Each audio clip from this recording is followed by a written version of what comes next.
Point table रे group दुई जन दीटा भल टीम अच्छा ग्रुप रे एक नंबर 2 नंबर टीम तो दी जन से बड़ फाइनाल को जाइए बड़ मैच बड़ फाइनाल बड़ ग्राउंड आउ दमदार खेल हम आरसीबी टीम रे विराट कोहली एकदम फर्म रे अच्छा रजत पाटीदार बढ़िया कैप्टेनशिप कर सहित बोलिंग रे हेजलवुड भल बोलिंग प्रदर्शन कर ठीक टाइम से विकेट भी बाहर करपटे एग्नेस्ट टीम पंजाब भी भल भल बैट्समैन अच्छा श्रेयस अय्यर प्रियांक जी 100 मारिक अच्छा बर्तमान सुधा टीम रे सबुदिन ओपनिंग कर सब मैच रे युजवेंद्र चहल सी भल टर्निंग पॉइंट विकेट बाहर कर तेणु दीटा टीम बहुत स्ट्रंग टीम अच्छी तेणु भल फाइट हम जेहेतु अहमदाबाद पिचरा बहुत बड़ ग्राउंड भी बड़ तेणु दर्शक बहुत हे तेणु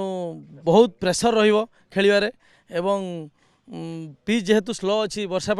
तेणु रन स्कोर टी कम हम 200 प्लस हवा कष्ट अच्छी कि वर्षा भी गोटे प्रकार बाधक साजी पारे बोली कहुच्छी हुए तो वर्षा हो पारे सेटा तो पाणीपाग कथा कही हेनी तेणु वर्षा हेले भी खेल हम ना ओभरकट करेंगे जमती हेले भी खेल से कंप्लीट करेंगे।